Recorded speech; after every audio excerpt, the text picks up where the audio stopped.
welcome back to Australia 93, our coverage of the 7th World Youth Championship for the FIFA Coca-Cola Cup. In the opening game, the half-time score 1-1, lots of drama at the Sydney Football Stadium.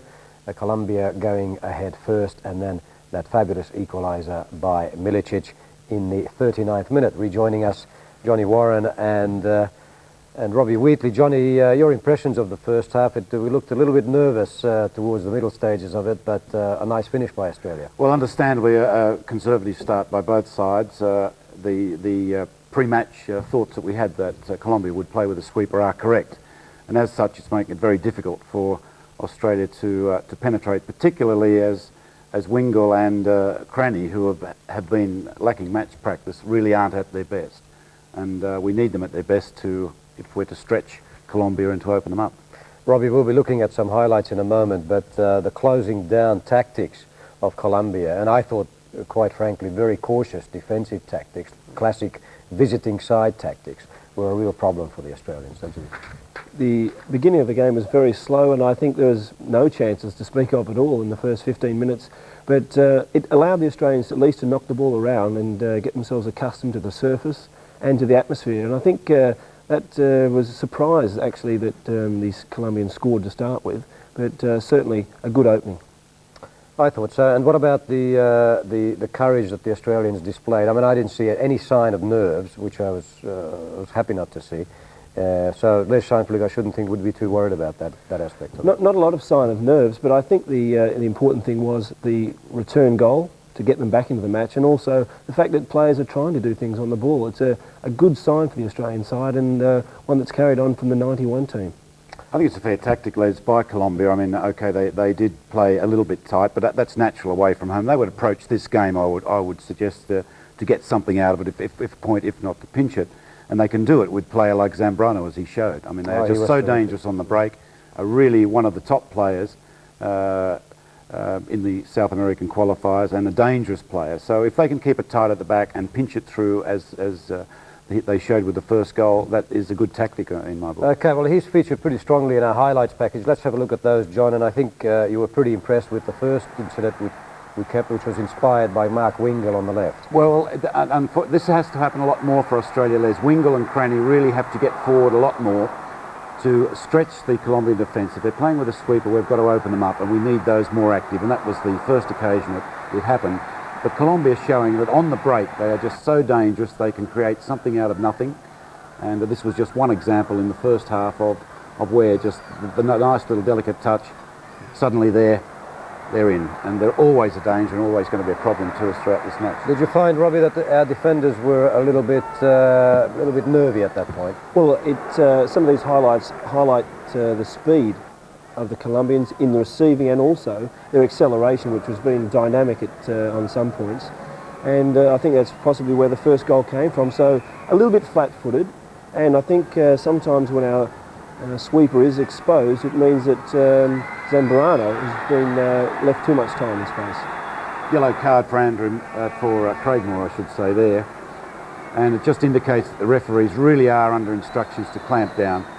The Australians complained about this a little bit. I think it's fair to say that it was a professional foul and in keeping with the FIFA directive. But only a foul could have stopped Zambrano on this one.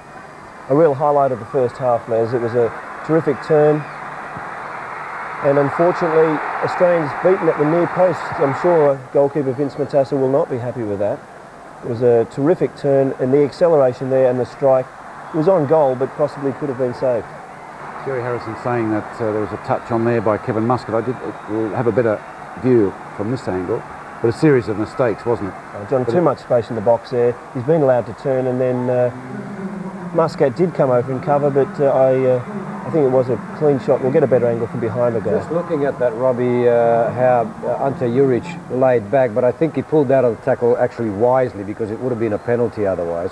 I mean, the guy was just too good at that moment. Yeah. Well, Australia really were up against it at this stage, and the confidence gone. You'll see from this cross, Zambrano again as the instigator, and really that is not good defending. Two players free in the box.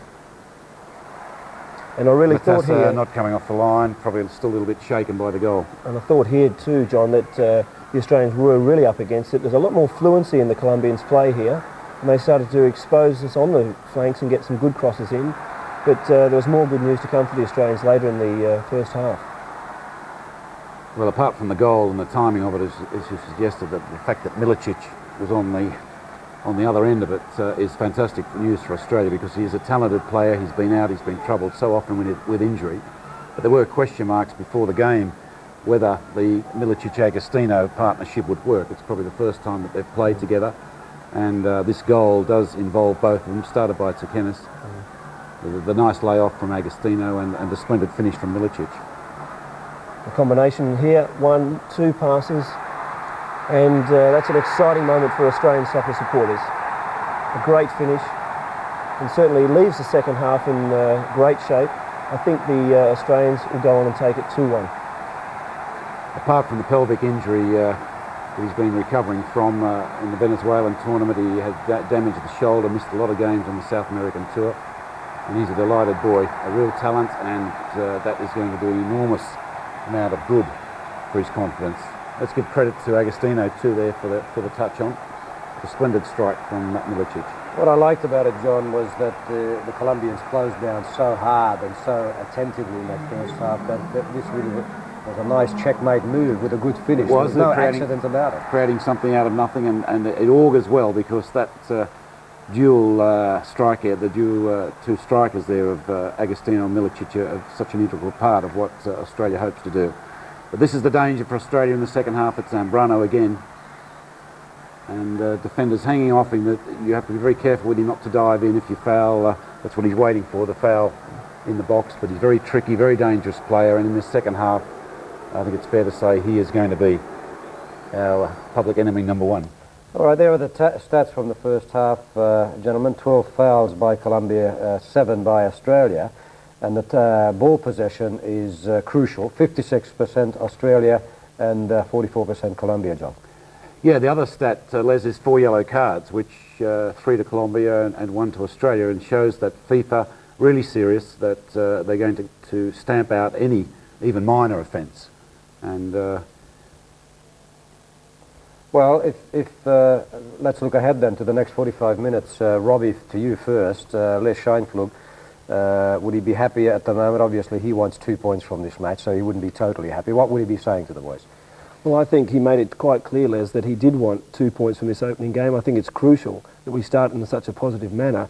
I think he will be suggesting that Wingle makes his runs more prominently in the second half, and also Cranny tries to turn and get some service operating down that side. I think generally the combinations will be there with Agostino and Milicic, and just generally to watch the pace and the recovery of the Colombians, which has been their most potent attacking weapon. John, I think the Colombians would be happy with a point. Would they try to hold on this? A point, or perhaps pinch it. In coming to play the host first up, I think that is a fair enough comment. But for Australia really to dominate, they have to have a lot more contribution from the back. Colombia only playing 2 players in front. We need more coming from the back if we're to win the match. All right, John, Robbie, thank you. We'll take a short break now and return you to the Sydney Football Stadium for the second half as Australia meets Colombia. You're watching Australia 93, the 7th World Youth Championship for the FIFA Coca-Cola Cup.